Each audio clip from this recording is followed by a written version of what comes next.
it.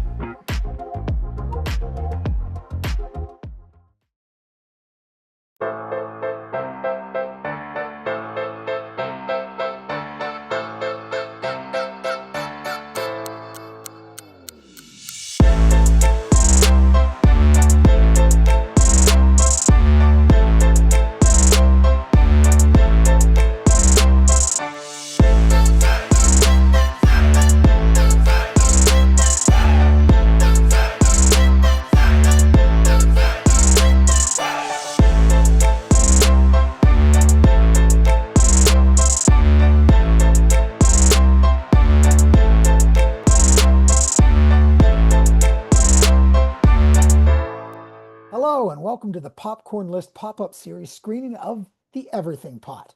The Popcorn List is an annual list of acclaimed indie films recommended by film programmers like myself that have played at festivals across the country and around the world but are not yet available in wide release. So the pop-up series brings these films to you first. I'm Paul Sloop, the Director of Programming at the Cordillera International Film Festival, and I'm honored to have recommended The Everything Pot to the 2025 edition of the Popcorn List. With that in mind, I'm excited to introduce the director of the Everything Pot, Sherise Dorf.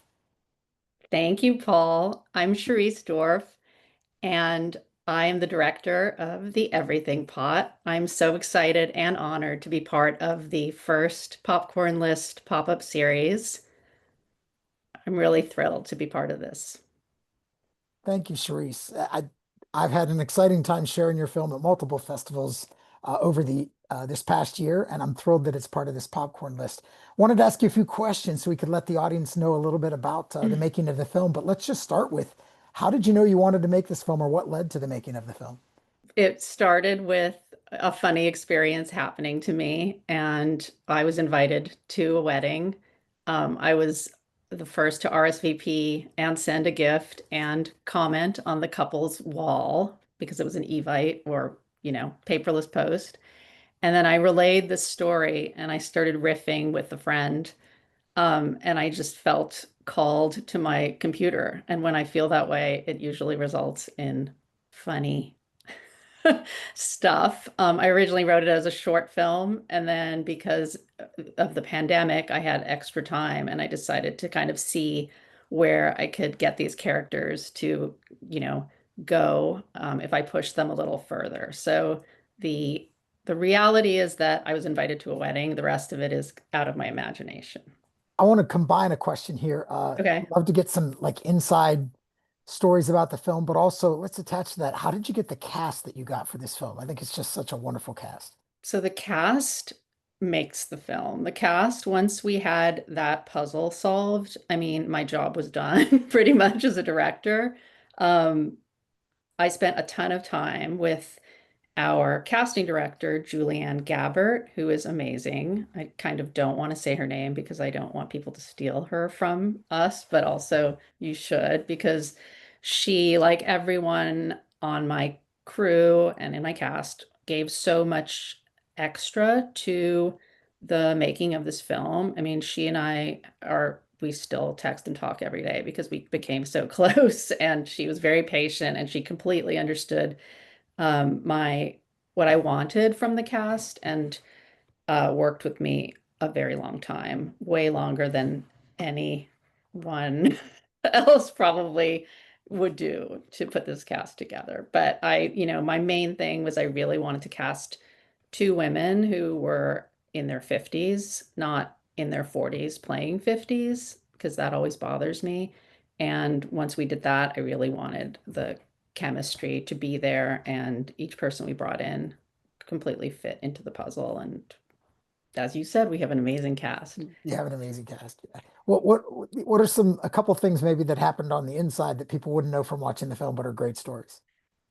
Well, Lisa Edelstein, who plays the lead, Rachel, and Eric Griffin, who plays her husband, they, had the task of playing a very long time married couple whose daughter's leaving them alone in their new empty nest. And they both had never met before. So they were so generous and offered, again, like we became a family on this movie. We really did. We just reunited on another Q&A, and to hear the cast talk about it the same way was really amazing to me.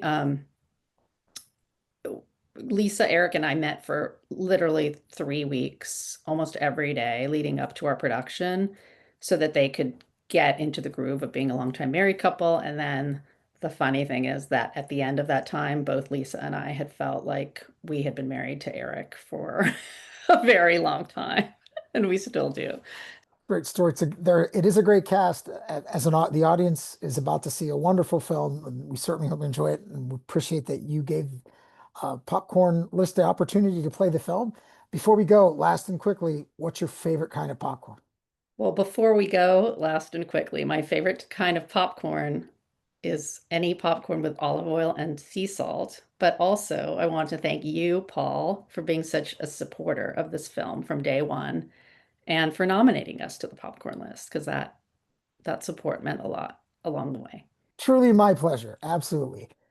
Thank you all for joining us for the inaugural pop-up series and for being part of a community that is excited to discover fresh hot films. Make sure to catch all three in-person films right here in the theater and then join us online September 25th through the 30th for the virtual pop-up featuring five more excellent films from the 2025 popcorn list. Sherise, thank you so much. Thank you, Paul.